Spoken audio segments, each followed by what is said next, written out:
Hello दोस्तों, नमस्कार। Skill take के ऑफिशियल यूट्यूब चैनल पर आप सभी का स्वागत है।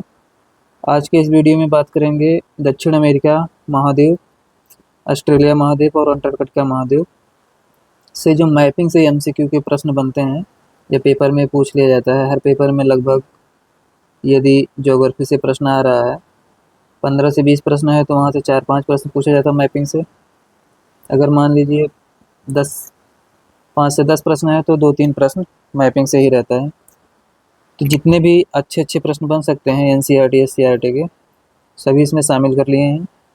यह video PRT junior TGT PGT सभी के लिए जो सामान्य अध्ययन का पोर्शन है बीपीएससी टीआरई 4 में आता है, उसके लिए इम्पोर्टेंट है। और भी कोई एग्ज़ाम में दे रहे हैं वनडे का, उसमें भी यह बहुत हेल्पफुल होगा। तो आइए आज की वीडियो स्टार्ट करते हैं। और हाँ, इससे पहले हमने जो साउथ अफ्रीका महाद्वीप है उसका हमने पूर्व में करा दिया है। उसमें लगभग 30 क्वेश्चंस थे और सब एनसीईआरटी से ही लिए गए हैं एमसीक्यू। तो आइए देखते हैं। पहला क्वेश्चन यहाँ दिया गया है, निम्नलिखित में से कौन देश लैटिन अमेरिका में शामिल है? लैटिन अमेरिका में शामिल देश पूछ रहा है इसमें। पहला दिया है दक्षिण अमेरिका, वेस्ट इंडीज दूसरा दिया है, मैक्सिको तीसरा दिया है, मध्य अमेरिका चौथा दिया है इसमें। तो इस प्रश्न का राइट जवाब हो जाएगा उपरोक्त में से सभी। इसमें डी ऑप्शन सही है। दक्षिण अमेरिका लैटिन अमेरिका में आता है, वेस्ट इंडीज भी आता है, मैक्सिको भी शामिल, उसमें मध्य अमेरिका भी शामिल है। लैटिन जो है यूरोप की एक भाषा है, उसी से यूरोप की भाषा यह शब्द निकला है। जैसे अपने इंडिया में एक भाषा है संस्कृत, वैसे पुरानी एक भाषा है लैटिन। आइए नेक्स्ट प्रश्न देखते हैं। और हाँ, इसमें मैप भी बना के दिखा देते हैं। तो मैप इसमें इस तरीके से बनेगा।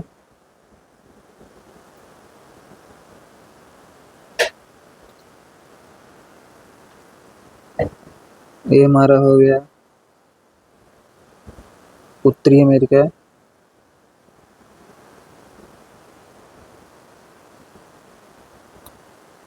और इधर हमारा हो गया दक्षिण अमेरिका।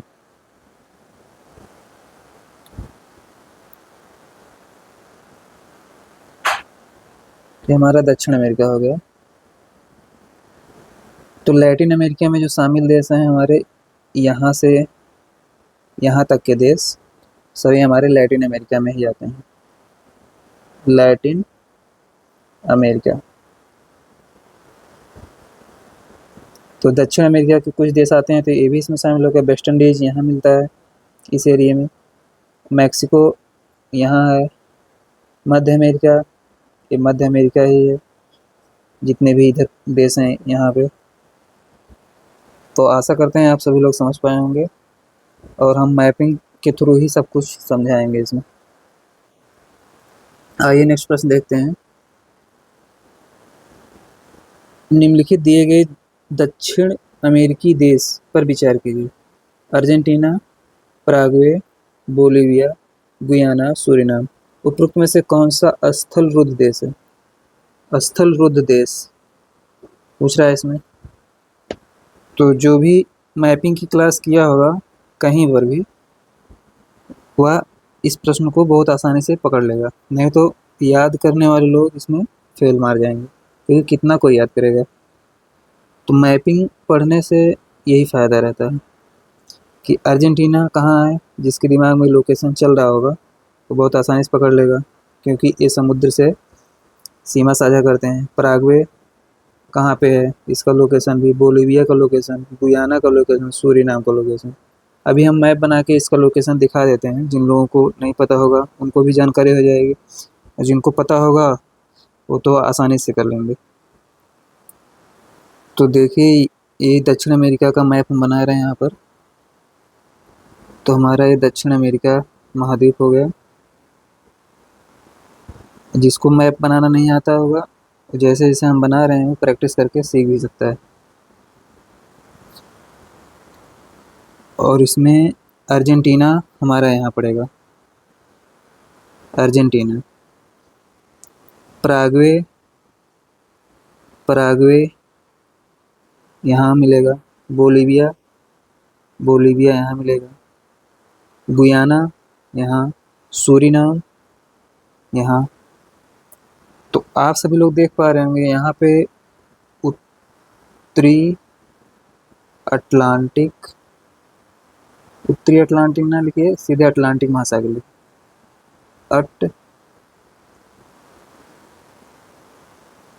अटलांटिक महासागर। और यहाँ प्रशांत महासागर, प्रशांत महासागर। ये सब प्रशांत महासागर का क्षेत्र है। यहाँ सब जल ही जल है, यहाँ इस एरिया में। मैपिंग से थोड़ा और क्लियर होता है, लेकिन हम आपको एक रफली चित्र बता दे रहे हैं। यहाँ सब जल ही जल है। तो स्थल अवरुद्ध वे देश कहलाते हैं जिनकी सीमा समुद्र से नहीं लगती है। तो इसमें बोलीविया, पराग्वे जो है स्थल अवरुद्ध है, और प्लस है बोलीविया, इनकी सीमा समुद्र से नहीं लगती। ये लैंड लॉक्ड कंट्री के अंतर्गत आते हैं। इसको इंग्लिश में लैंड लॉक्ड बोला जाता है, लैंड लॉक्ड कंट्री। तो लैंड लॉक्ड कंट्री में हमारा पराग्वे और बोलीविया आएगा। इस प्रश्न का राइट जवाब हो जाएगा पहला और तीसरा। सॉरी, इसमें तो ऑप्शन ही नहीं दिया है। अच्छा हाँ, पहला तीसरा नहीं, पहला तो अर्जेंटीना है, तो गलत ही हो गया। दूसरा तीसरा सही सॉल्व करवाए हैं। दूसरा तीसरा इसमें जो है वही राइट प्रश्न है। इस प्रश्न का राइट जवाब दूसरा तीसरा हो जाएगा। आइए नेक्स्ट प्रश्न देखते हैं।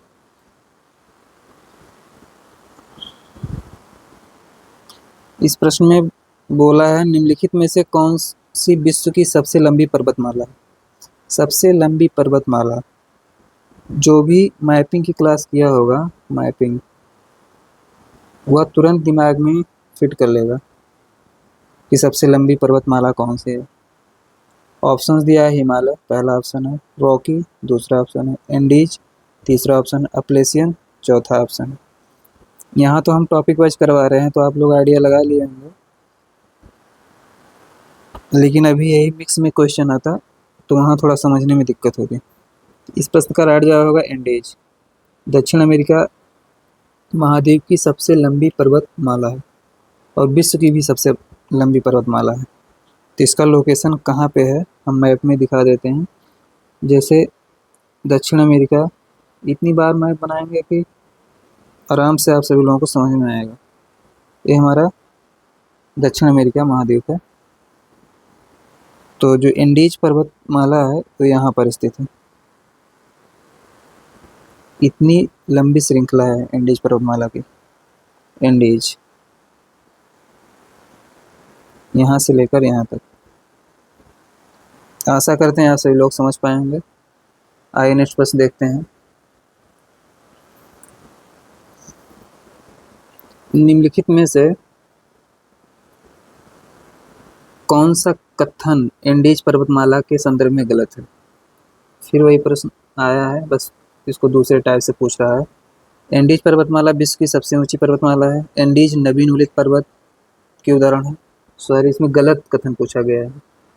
जो भी हमें निगेटिव प्रश्न पूछता है उसको हमें अंडरलाइन कर लेना है, उसको गोला लगा लेना है, नहीं तो गलत होने के चांस भी रहते हैं इसमें। तो एंडीज पर्वतमाला विश्व की सबसे ऊंची पर्वतमाला है, पहला ऑप्शन है। एंडीज नवीन उल्लिख पर्वत के उदाहरण है, दूसरा ऑप्शन है। एंडीज पर्वतमाला में अनेक ज्वालामुखी हैं, तीसरा ऑप्शन दिया गया है। पैटागोनिया एंडीज पर्वतमाला के वृष्टि छाया क्षेत्र में अवस्थित एक शीत मरुस्थल है। पैटागोनिया का पठार भी है, पैटागोनिया का मरुस्थल भी है। तो इस प्रश्न का राइट जवाब जो होगा, गलत कथन इसमें छांटना है हमें। तो एंडीज पर्वतमाला विश्व की सबसे ऊंची पर्वतमाला है, ये ठीक है। सबसे ऊंची पर्वतमाला, ऊंची गलत है, यह प्रश्न गलत है। ऊंची नहीं, लंबी। ऊंची के स्थान पर अगर यहाँ लंबी लिखा होता तो यह सही हो जाता। एंडीज नवीन उलित पर्वत के उदाहरण है, यह सही है। नवीन उलित पर्वत का उदाहरण। एंडीज पर्वतमाला में अनेक ज्वालामुखी, यह भी सही है। पैटागोनिया एंडीज पर्वतमाला के वृष्टिछाया क्षेत्र में अवस्थित एक शीत मरुस्थल है, यह भी सही है। तो इस प्रश्न का राइट जवाब जो होगा, इसमें गलत पूछा है तो गलत में तो यही है ना, पहला ऑप्शन। तो option A is the correct हो जाएगा। आइए नेक्स्ट प्रश्न देखते हैं। जैसे इसमें आपको याद करना ही पड़ेगा, इसमें मैपिंग का बहुत बड़ा रोल नहीं है, ये याद करना ही पड़ेगा हर हाल में। अपने आप को फ्लेक्सिबल रखिए, जहाँ याद करना हो वहाँ याद करिए, जहाँ मैपिंग से समझना हो मैपिंग से समझिए। यही सब मैं इस वीडियो में बताता रहता हूँ हमेशा। आइए नेक्स्ट प्रश्न देखते हैं। निम्नलिखित में से कौन सा विश्व का सबसे ऊंचा सक्रिय ज्वालामुखी? विश्व का सबसे ऊंचा सक्रिय ज्वालामुखी। ऑप्शन यहाँ दिया है, माउंट किलिमंजारो पहला ऑप्शन है, माउंट कोटोपैक्सी दूसरा ऑप्शन है, माउंट सेंट हेलेंस तीसरा ऑप्शन है, माउंट फ्यूजियामा चौथा ऑप्शन दिया गया। सबसे ऊंचा सक्रिय ज्वालामुखी विश्व का, इस प्रश्न का राइट जवाब होगा माउंट किलिमंजारो।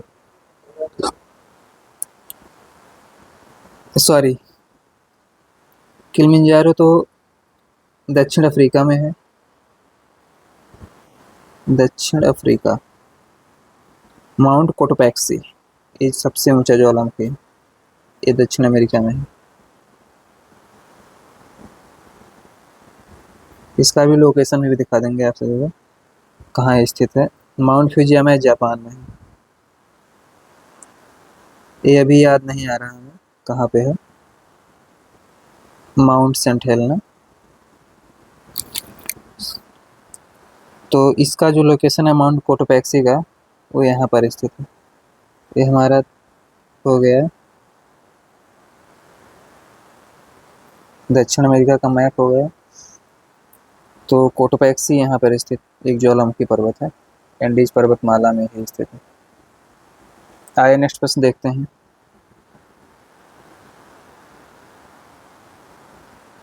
निम्नलिखित में से कौन सा कथन सत्य है? दक्षिण अमेरिका महाद्वीप के मध्यवर्ती मैदान एंडीज पर्वत और पूर्वी उच्च भूमि के बीच फैले हैं।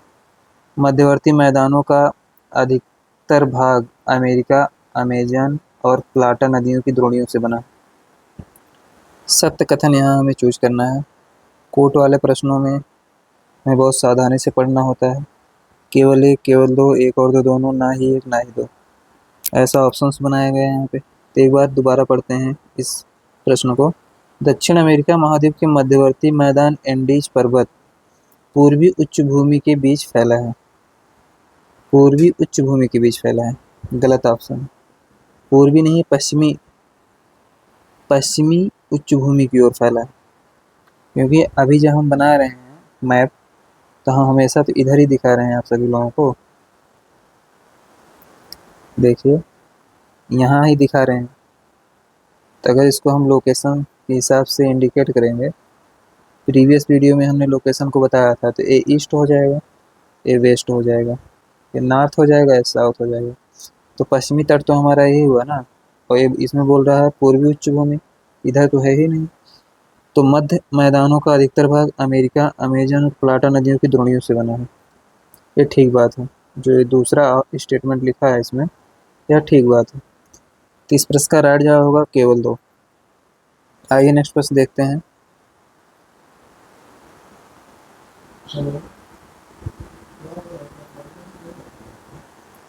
अमेजन नदी के संदर्भ में नीचे दिए गए कथनों पर विचार कीजिए। अमेजन नदी के संदर्भ में नीचे दिए गए कथनों पर विचार कीजिए। तो अमेजन नदी दक्षिण अमेरिका में बहती है। इसका लोकेशन भी अभी बना के आप सभी लोगों को दिखा देंगे। पहला ऑप्शन दिया है अमेजन नदी संसार की सबसे बड़ी नदी है, ठीक बात। थोड़ा फास्ट करवाएंगे क्योंकि आज 36 प्रश्न है, नहीं तो बहुत टाइम लग जाएगा इसमें। अमेजन नदी एंडीज पर्वत से निकलती है तथा ब्राज़ील को पार करके यह नदी अटलांटिक महासागर में गिर जाती है। यह भी ठीक बात है। अटलांटिक महासागर हमने अभी आपको बताया था। अमेजन नदी की द्रोणी विषुवत वृत्त के निकट है, इसीलिए इस द्रोणी में विषुवतीय वर्षावन पाए जाते हैं। यह भी ठीक बात है इसमें। इस प्रश्न का राइट जवाब सत्य पूछा है, तो सभी सत्य हैं, तो उपरोक्त में से सभी, ये राइट ऑप्शन हो जाएगा। देखिए इसमें अमेजन नदी है कहाँ, इसी की लोकेशन हम दिखा देते हैं आप सभी लोगों को।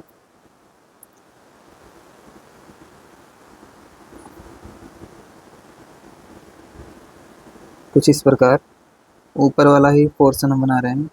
यहाँ से निकलती है अमेजन नदी, ऐसे इधर अटलांटिक महासागर है, गिर जाती है। फिर ऊपर से बहुत नदियाँ इसमें आके जुड़ती हैं, इधर से भी आके जुड़ती हैं।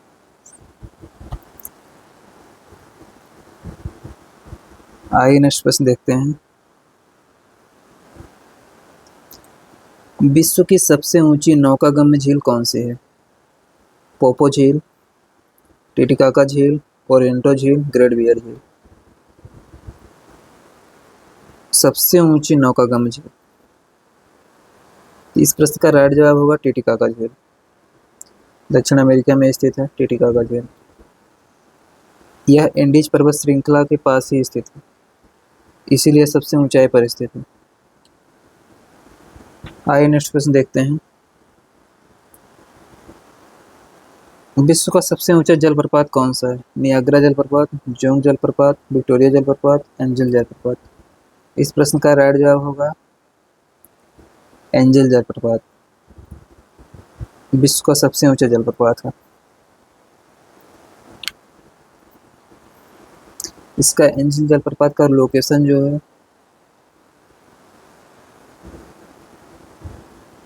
कुछ इस प्रकार है। यहाँ हमारा इक्वाडोर नहीं, कोलंबिया है, यहाँ पे इसका लोकेशन है एंजल जलप्रपात। आइए नेक्स्ट प्रश्न देखते हैं। निम्नलिखित कथनों में से कौन से सत्य हैं? दक्षिणी पेरू तथा उत्तरी चिली के गर्म मरुस्थल प्रदेश को आटाकामा मरुस्थल कहते हैं। आटाकामा मरुस्थल के दक्षिण में भूमध्य सागरीय जलवायु पाई जाती है। आटाकामा मरुस्थल तांबा भंडार की दृष्टि से विश्व का एक महत्वपूर्ण क्षेत्र है। ये याद करने वाला प्रश्न है। आप सभी लोग ध्यान से सुनेंगे वीडियो को और देखेंगे अच्छे से कंसंट्रेट होकर, तो आपको ये सब चीज़ें याद हो जाएंगी, क्योंकि ये बार बार रिपीट होती हैं। अब देखिए, दक्षिणी पेरू उत्तरी चिली के गर्म मरुस्थलीय प्रदेश को आटाकामा मरुस्थल कहते हैं। ठीक बात। आटाकामा मरुस्थल के दक्षिण में भूमध्य सागरीय जलवायु पाई जाती है, यह भी ठीक बात है।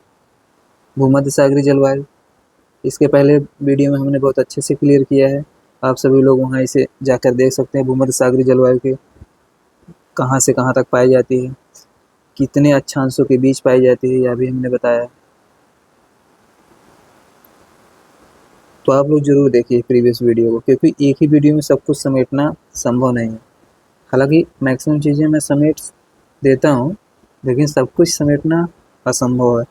आटाकामा मरुस्थल तांबा भंडार की दृष्टि से विश्व में एक महत्वपूर्ण क्षेत्र है, यह भी ठीक बात है। इसमें इस प्रश्न का राइट जवाब होगा उपरोक्त में से सभी। आइए नेक्स्ट प्रश्न देखते हैं। निम्नलिखित कथनों में से कौन सा कथन सत्य है? सत्य कथन यहाँ देखना है। दक्षिण अमेरिका के उष्णकटिबंधीय वर्षा वनों में विश्व की सबसे हल्की लकड़ी वाल्सा पाई जाती है। ब्राजील में पाए जाने वाले ताड़ जाति के वृक्ष कार्नोवा से मोम प्राप्त किया जाता है। रबड़ के वृक्षों का मूल स्थान अफ्रीका महाद्वीप की जायरे नदी द्रोणी। इस प्रश्न का जो राइट, हल्की लकड़ी वाल्सा पाई जाती है, ये ठीक बात है। ब्राजील में पाए जाने वाले ताड़ की जाति वृक्ष कार्नोवा से मोम प्राप्त, ये भी ठीक बात है। रबड़ के वृक्षों का मूल स्थान अफ्रीका में जायरे नदी द्रोणी, गलत बात। इस प्रश्न का राइट जवाब होगा 1 और 2। आइए नेक्स्ट प्रश्न देखते हैं। दक्षिण अमेरिका महाद्वीप के किस क्षेत्र में पाए जाने वाले वनों को मोंटाना कहते हैं? मोंटाना।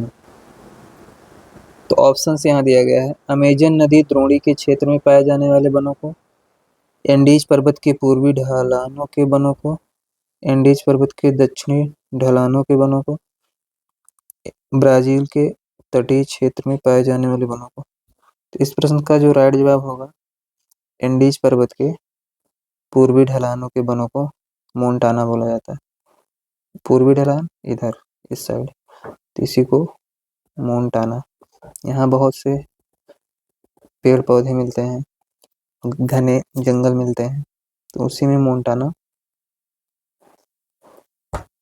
मिलता है। जिस प्रश्न का राइट जवाब हो जाएगा ऑप्शन बी। आइए नेक्स्ट प्रश्न देखते हैं।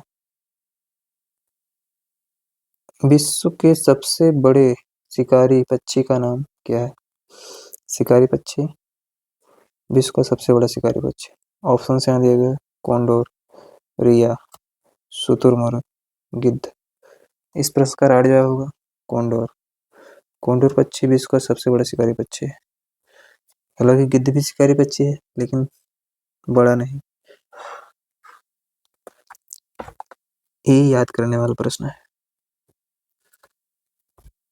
इसमें कोई समझने की बात ही नहीं। आइए नेक्स्ट प्रश्न देखते हैं। किस महाद्वीप को पक्षियों का महाद्वीप कहते हैं? यह भी याद करने वाला प्रश्न आ गया। ऑप्शंस दिया गया, अफ्रीका, उत्तरी अमेरिका, दक्षिणी अमेरिका, एशिया।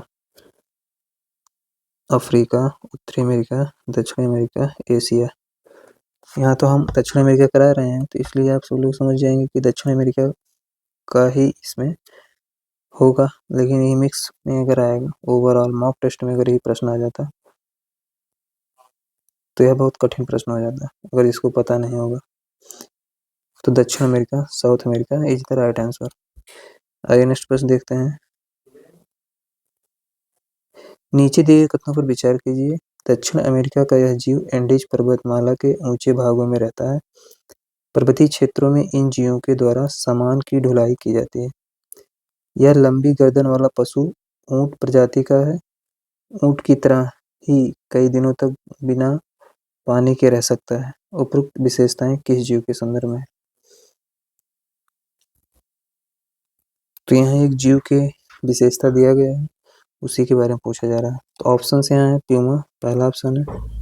एंट ईटर, दूसरा ऑप्शन है। जैगुआर, तीसरा ऑप्शन है। लामा, चौथा ऑप्शन दिया गया है। तो इस प्रश्न का राइट जवाब होगा लामा। लामा जो होता है, इसकी ये विशेषता है, इसकी लंबी गर्दन ऊंट के समान होता है, जैसे अपने यहाँ राजस्थान में ऊंट पाए जाते हैं। पर्वतीय क्षेत्रों में इन जीवों के द्वारा सामान की ढुलाई की जाती है। दक्षिण अमेरिका का यह जीव एंडीज पर्वत के ऊंचे भागों में रहता है, यह भी ठीक बात है। आइए नेक्स्ट प्रश्न देखते हैं। इस प्रश्न में बोला गया निम्नलिखित कथनों में से कौन सा कथन सत्य है? सत्य कथन यहाँ चूज करना है। पहला ऑप्शन दिया गया है, दक्षिण अमेरिका में अधिकतर पशुपालन अर्जेंटीना, उरुग्वे, ब्राजील के अर्ध भागों में होता है। अर्जेंटीना, उरुग्वे और ब्राजील देश की घास भूमियों को मूल घास के में पर्याप्त पोषक तत्व पाए जाते हैं। अर्जेंटीना एवं चिली भेड़ पालन के प्रमुख क्षेत्र हैं।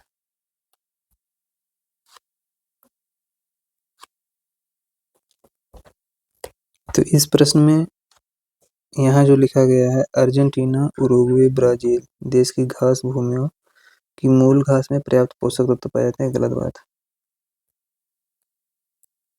क्योंकि वहाँ जो ये दिया है, कम वर्षा होती है, मूल पोषक तत्व पाए ही नहीं जाते, पर्याप्त पोषक तत्व। तो इस प्रश्न का राइट जवाब हो जाएगा पहला और तीसरा, तो इसमें सही है। पहला और तीसरा is the right answer. Next प्रश्न देखते हैं। नीचे दिए गए कथनों में से कौन से कथन सत्य हैं? सत्य कथन यहाँ छापना है। दक्षिण अमेरिका के अटाकामा मरुस्थल में नाइट्रेट के बहुत बड़े भंडार हैं, जिसका उपयोग खाद्य तथा उर्वरक बनाने में किया जाता है। पेरू के तट के पास गुआनो द्वीप में संसार के सबसे अच्छे प्राकृतिक खाद्य के भंडार हैं।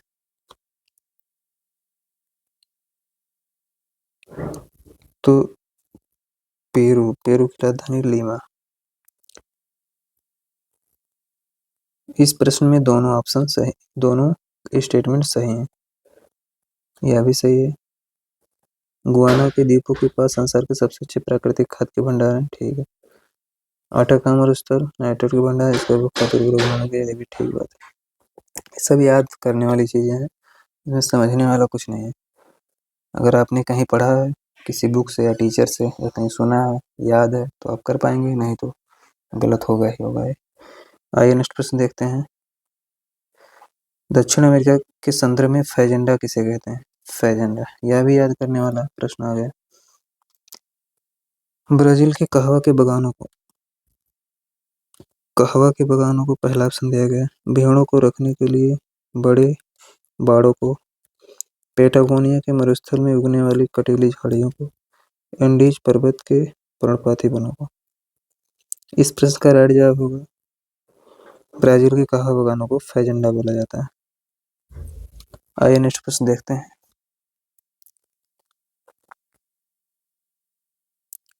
निम्नलिखित में से किस बंदरगाह को विश्व में कॉफी बंदरगाह के नाम से जाना जाता है? कॉफी बंदरगाह। तो कॉफी बंदरगाह में ऑप्शन यहाँ देखिए, Bahia Blanca, Rio Grande, Santos, Rio de Janeiro. तो कॉफी बंदरगाह के लिए सैंटोस फेमस है, दक्षिण अमेरिका का बंदरगाह है। आइए नेक्स्ट प्रश्न देखते हैं। 20 नंबर का ये प्रश्न है।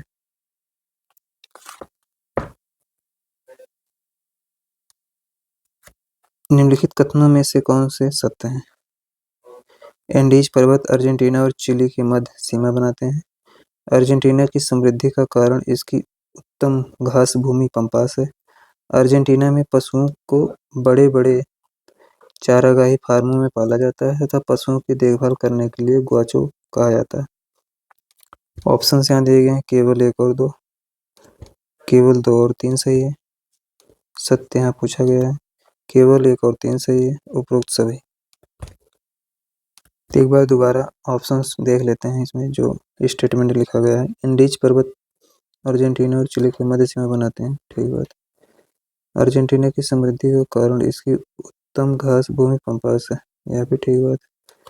अर्जेंटीना में पशुओं को बड़े बड़े चारागाही फार्मों में पाला जाता है तथा पशुओं की देखभाल करने के लिए लोगों को गुआचो कहा जाता है, यह भी ठीक बात है।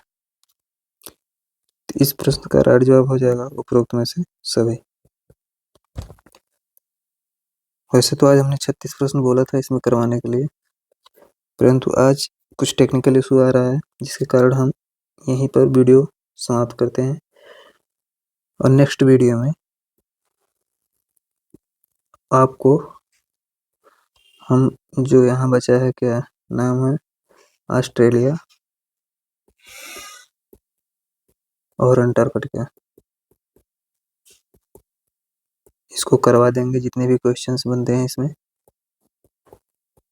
और हाँ, ये दक्षिण अमेरिका के सभी प्रश्न हमने सॉल्व करवा दिया। लगभग 20 प्रश्न थे, एनसीईआरटी एससीईआरटी बुक से उठाकर 20 क्वेश्चंस हैं, सभी इम्पोर्टेंट प्रश्न हैं। आप सभी लोग प्रश्नों को पढ़िए, आंसर को याद करिए, जहाँ याद करने वाला हम बताते रहते हैं बीच बीच में, यहाँ याद करने वाली चीज़ें, यहाँ समझाने वाला हम मैप बना के समझा देते हैं। तो आज के लिए बस इतना ही। नेक्स्ट वीडियो में फिर मुलाकात होगी। धन्यवाद।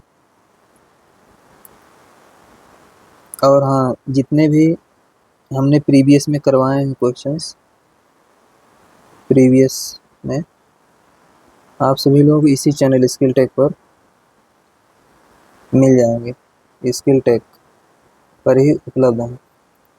ये सभी बहुत ही अच्छे प्रश्न हैं, इन सभी को आप लोग जरूर देखिए। और इसमें PYQ भी है और NCERT के जो प्रश्न डायरेक्ट PYQ में आए हैं वह भी आपको मिलेगा। और यह समझने में मदद मिलेगी कैसे BPSC में प्रश्न आते हैं। यह जो सेशन करवा रहे हैं या तो NCERT का करवा रहे हैं तो इसमें 4 ही ऑप्शन है, लेकिन BPSC में आपको 5 ऑप्शन मिलेंगे, 5 ऑप्शन मिलेंगे। तो इसको प्रकृति को समझने के लिए आपको प्रीवियस वीडियो देखना ही पड़ेगा। और यहाँ जो करवा रहे हैं डायरेक्ट आपको जब थोड़ा कूट वाला प्रश्न बनाएगा BPSC तो डायरेक्ट NCERT के जो MCQ रहते हैं उसी को ही रख देता है। और कहीं से नहीं पूछते वो लोग, तो इसीलिए बहुत ज़रूरी हो जाता है सेशन। TRE 4 में तो बहुत इम्पोर्टेंट होगा। तो आज के लिए बस इतना ही, नेक्स्ट वीडियो में फिर मुलाकात होगी।